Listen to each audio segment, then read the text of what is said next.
The Tonight Show, 1993. It is Johnny Carson's last year hosting, and the set looks exactly as it has for 30 years, the desk, the chair, the curtain, the band. It is so familiar to those who grew up watching that it feels less like a television set and more like a shared, physical memory. Johnny is in his element, completely effortless, and the audience loves him the way people love someone who has been in their living rooms for 3 decades without ever overstaying their welcome.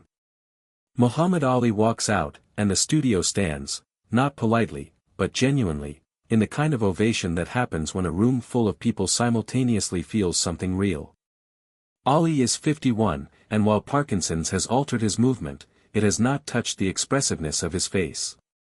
He waves, smiles that iconic smile, and takes his time reaching the chair. Nobody minds the wait.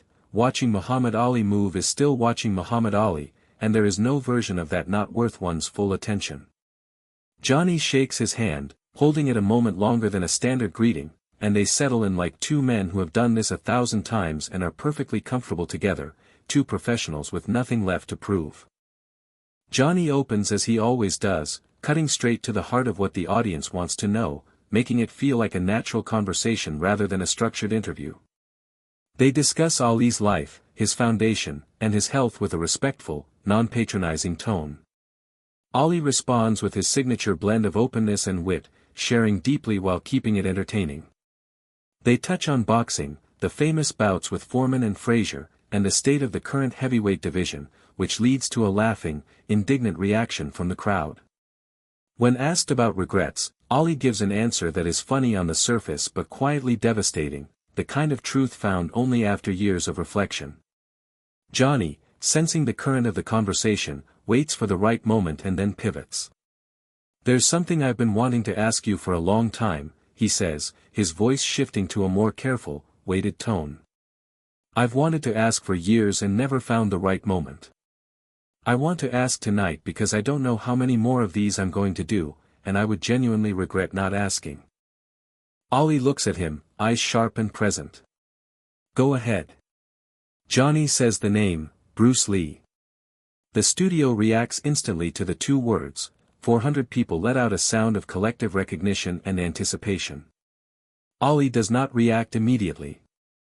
He looks down at his famous hands, the ones that once threw the fastest punches in history, and sits with the name for a long moment before meeting Johnny's gaze.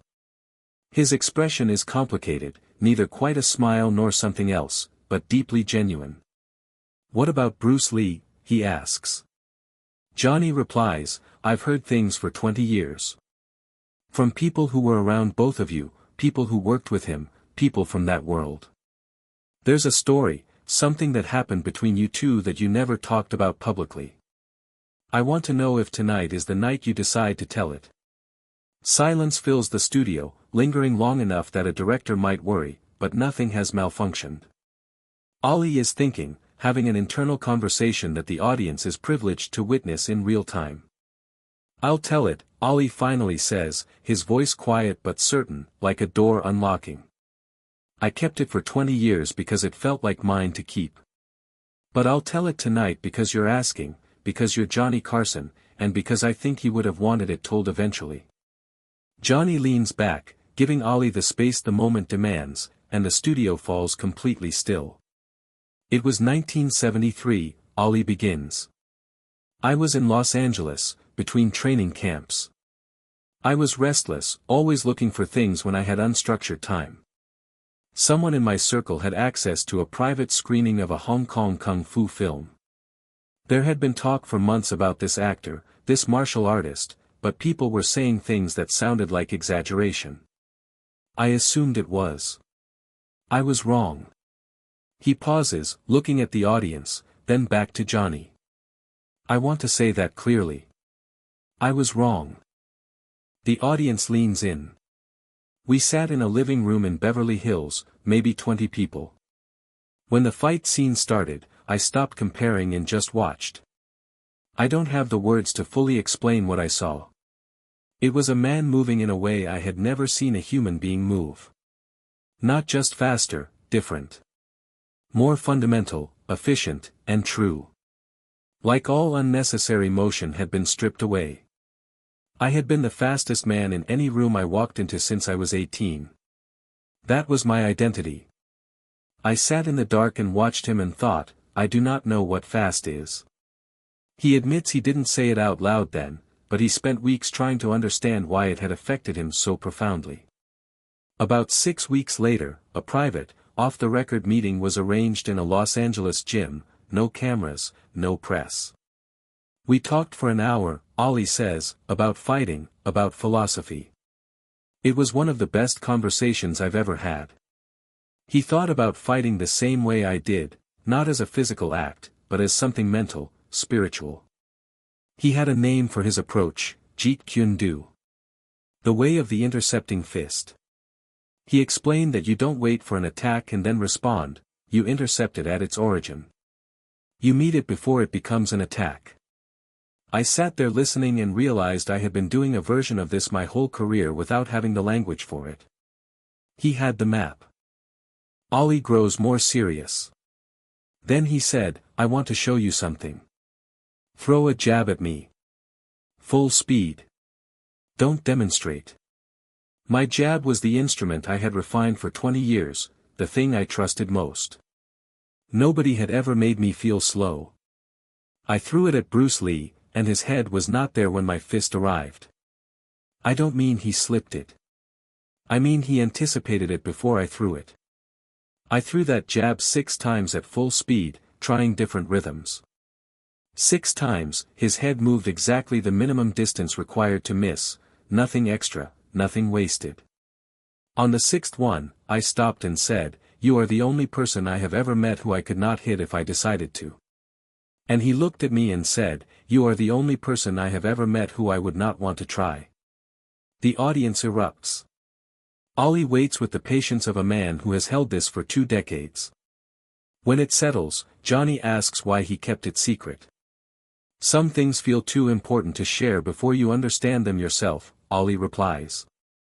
And then he died that summer, July 1973, 5 months after that morning. After he died, talking about it felt wrong, like I was taking something that belonged to him and turning it into a story about me. He never told anyone. I felt honoring that meant I shouldn't either. Also, some things are too real for the public. They get diminished if told too soon or in the wrong context. That morning was the realest thing that ever happened to me in a gym. I didn't want it made small. When Johnny asks why he's sharing it now, Ollie looks at him directly. Because you asked. And because I'm 51, my hands shake, and I'm getting to the age where the things you don't say start costing more than the things you do. He adds firmly, he was the most complete martial artist I ever encountered. He deserves to have that said by someone who knows. Ollie continues to describe the rest of that morning, explaining how they worked together for 3 hours, exchanging knowledge on power generation and distance management. We were genuinely exchanging, not performing. He watched me throw a right hand and showed me an adjustment, maybe 5 degrees in the angle of the elbow. When I threw it with that adjustment, it felt like there was less resistance in the air. 5 degrees. 20 years of boxing, and nobody had ever shown me that. Ollie reveals he used that adjustment in every fight after. They also spoke of fear, how Bruce Lee viewed it not as something to be eliminated, but as information. He said, fear tells you exactly where the truth is. The thing you are most afraid of is almost always the thing you most need to address. Ollie smiles faintly. I recognized it immediately as true. I had been living that lesson for years without ever hearing anyone put it into words. When Johnny asks if they were friends, Ollie is careful with his answer. It felt like recognition, he says after a thoughtful pause. Like 2 people working on the same problem from different directions finally sitting across from each other to compare notes. We only met properly that one morning, but something genuine happened between us. I saw him one more time after that, briefly, across a crowded room. We looked at each other, nodded, and that was enough. Neither of us crossed the room because it wasn't the right place for the conversation we would have wanted to have. Then July came, and he was gone. The world spent years figuring out what it had lost, and I think people are still figuring it out today. As the conversation draws to a close, Johnny asks, "What was he if you had to say it in one sentence?" Ollie sits quietly, giving the question the respect it deserves before answering. "He was the most honest fighter I ever saw. Not honest like not cheating, honest like there was nothing in his fighting that wasn't true. Every movement was function. There was no performance. Every technique had been tested, understood, and stripped down to only what worked. I have met a lot of fighters in my life, including myself, and every one of us had some performance mixed into what we did. Some of it was for the crowd, some for the opponent, some for ourselves. Bruce had none of that. Everything he did was real." The audience begins to applaud, slowly at first, then with growing warmth. It is not applause for entertainment but for the weight of what has just been shared. Ollie sits quietly with his hands folded in his lap, the tension in his face easing into something that looks almost like relief. Johnny waits for the applause to settle before asking one final question. "Is there anything else?" Ollie nods gently. "One more thing." He pauses, returning in his mind to that morning in the Los Angeles gym. "As we were getting ready to leave, I asked him something out of curiosity. I said, if we ever fought for real, what do you think would happen?" I was 31 years old. I was the heavyweight champion of the world, and I genuinely wanted to hear his answer. The studio becomes completely silent. He looked at me for a moment and said, "I think we would both learn something. Not, I would win. Not, you would win. Just, I think we would both learn something." That is the most honest answer I have ever received in my career. In all my years of boxing, with all the predictions, boasting, and trash talk, nobody ever answered me like that. He was the only person who gave me the truth. The applause rises once more, louder than before, filling the studio. Johnny smiles warmly and says, "Muhammad, I'm very glad you told that story tonight." Ollie meets his gaze with complete sincerity. "So am I," he replies. "It took 20 years, but some things are too true to stay private forever." He deserved to have people know who he really was, not the movie version, the real man. The man who made Muhammad Ali throw a jab 6 times, miss 6 times, and leave that gym understanding that the world was bigger than he had ever imagined. Johnny lets the applause continue without interruption. For a few unforgettable moments, television stops being television and becomes history, or at least something that feels like it. Ollie sits quietly, finally at peace, the expression on his face that of a man who has at last laid down a story he had carried alone for 20 years.